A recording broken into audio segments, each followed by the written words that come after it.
Hello everyone, welcome to the Ranting Shop. It's me Melissa and I'm here to talk to you guys about Put a Ring on It season 4 episode 6.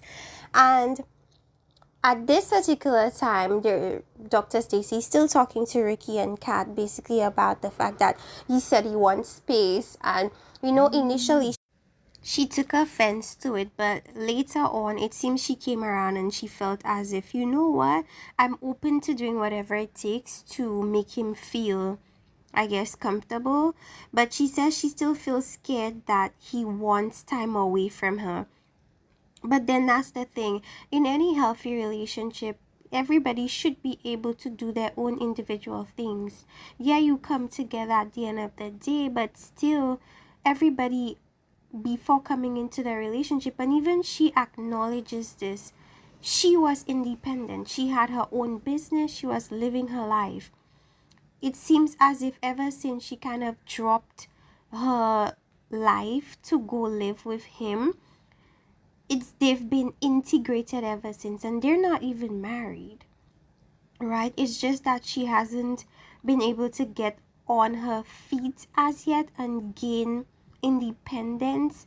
She's more so fully become part of his life, which I think is dangerous, because when or if they ever break up, then she's gonna feel this huge missing gap, which was filled by doing things for him and being his right hand person and nothing for herself. So she says yes to a second date, and Ricky says yes to his date, and they've talked about it previously, so it's not shocking to either of them. So in this episode, all of them are gonna like go on dates together with their significant other, but on separate, dates, outings. So first, Ricky and Kat, they go to a bowling alley. First, of course, Catherine goes with that cute guy they set her up with, this tall guy named Marcus. And he's this time around, he's very touchy. Like, his hands were all over Catherine. It even made me kind of like blush a bit because of he licks her chest and his hands on her thighs, and he wants to smell or kiss her neck.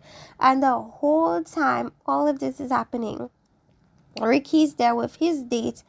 And I noticed that in this particular situation, he feels awkward with the date now. Like, if Catherine wasn't there, I guess he'd be freer and feel more comfortable to do things. But the whole time he's like, wow, Catherine wants me to do all these things, like on the dates, but the whole time she's allowing this guy to do things to her. I guess it's okay to do then, you know. And so he was feeling awkward, and I don't think he was really focusing on her. I think her name is Sheila, but I think Catherine did a really good job of focusing on herself and the date. But for me personally, I'd be super uncomfortable with him touching all over me, and my man is right there. But I think she did that because she wants Ricky to see what this guy is doing and how she's responding to it. Because as she said before, she's told him, these are the things I want. And he's still not come through. And the thing is, he knows what she wants. He knows she wants him to be a gentleman. She wants affection. She wants romance. And he just doesn't do it. I think there's a degree of him feeling comfortable with her, knowing that in their history they've been friends for a while and they got into a relationship like after many years and stuff like that. I think he's just super comfortable with her, and he doesn't feel as if he needs to put in the effort, right? Because she's already doing wifely things. She's cooking, cleaning, taking care of his children and stuff like that. So she is doing a lot. Now, I actually liked that he was shook up a bit about it, because it's like, you see what can happen, like when you don't do what your woman tells you she wants. She could get a man that's gonna do that for her, and you're not gonna like it. So Ricky is pissed, and Marcus was handsy, I said that. And yeah, it was just super uncomfortable. But what's really funny to me is now he's telling Sheila, oh, it's just awkward to see her do this. I'm trying to marry her. So only now you're trying to marry her? How long I'm pretty sure she's been wanting you to put a ring on it. And now you talk, because you see her with Marcus, all of a sudden you're trying to marry her? Boy, please.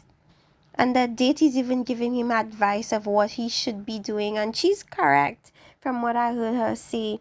And I hope he takes that into consideration. But then she's like, try it on me first. And then, yeah, he wasn't about to do that. So the reason why Marcus says he's single is because he didn't want to mix business with his romantic life. So I guess what that means is he wanted to do them separately. So first he worked on business and now he wants to work on relationship.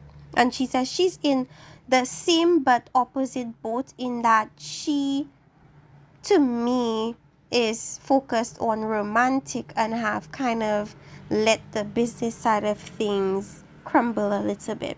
So they go back to the lounge and they're discussing everything. And, she's saying how she loved the experience with Marcus and she loved how Marcus treated her and stuff like that. And they're asking Ricky how does he feel about the situation, and he's lying and he's saying, oh, he doesn't feel any way about it. Marcus, do not lie.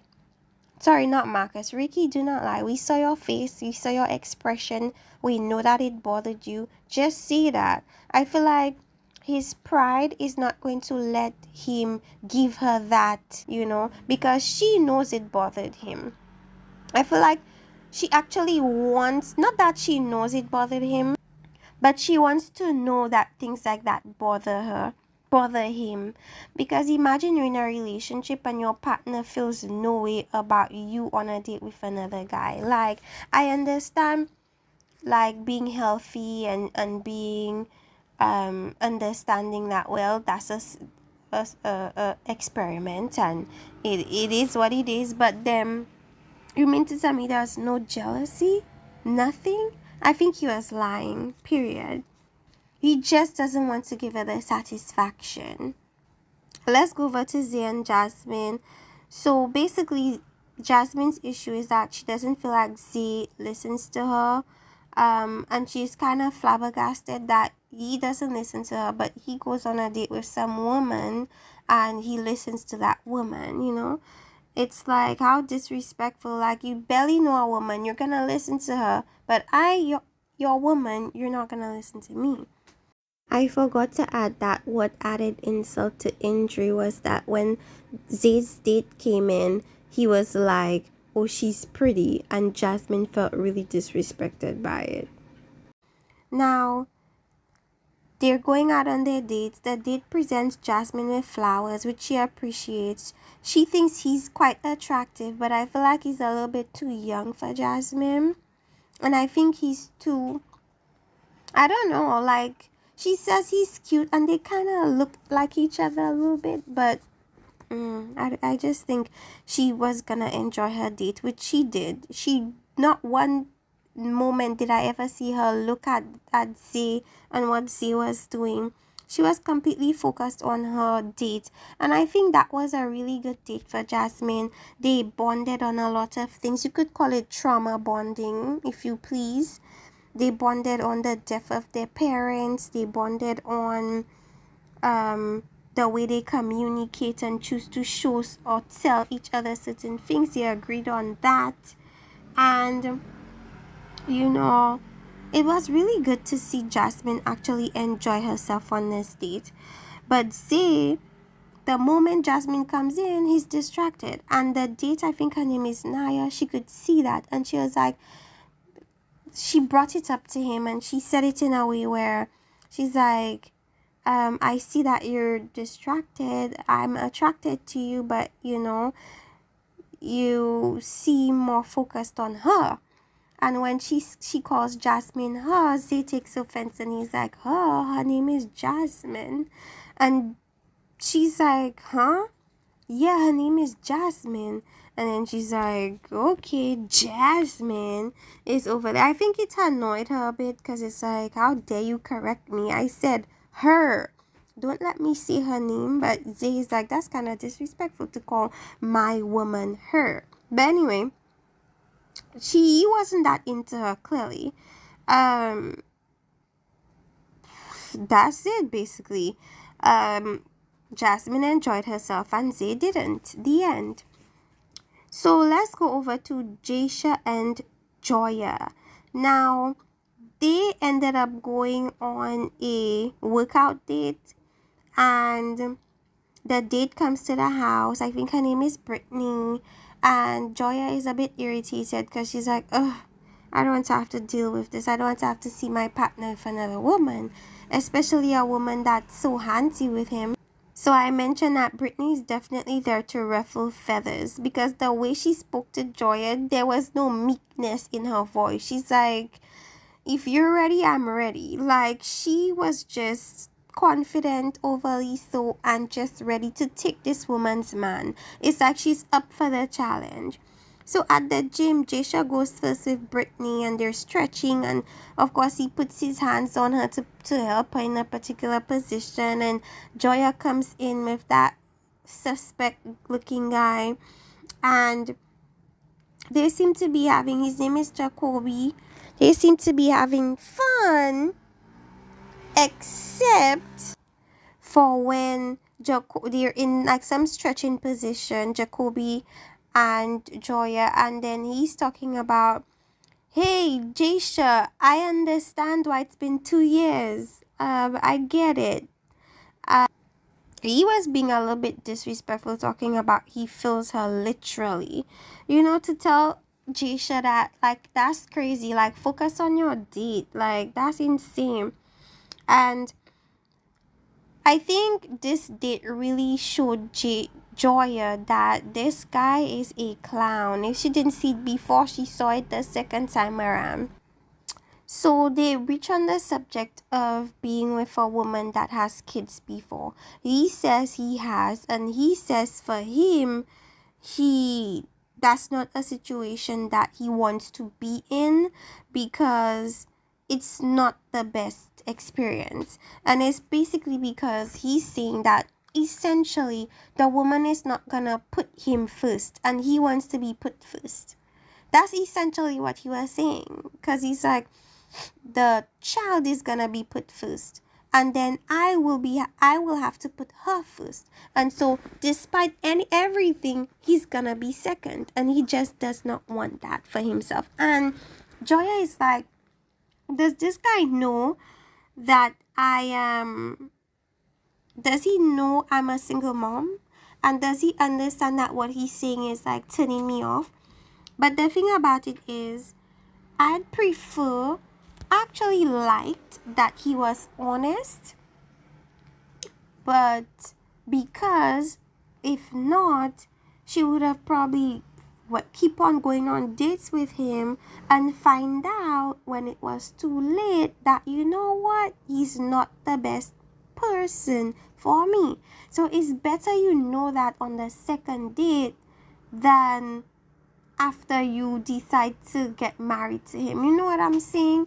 It almost looked as if Joya was disappointed that he was so honest. But I would take that as a blessing. Like, oh, he wants to be honest, good. Then I know from the jump that he's not my person. You understand? But she kind of felt, I feel like she wanted him to keep up the facade, just so she can keep up the facade that she's enjoying her date, when really at that point she wasn't anymore. But Jaysha still was. But I feel like Jaysha is super uncomfortable with that lady touching all over him, despite what he says. But that's it. That's all that happened. Okay, now let me know what you guys think in the comment section. Like, subscribe, and see you next time for another review. Bye bye.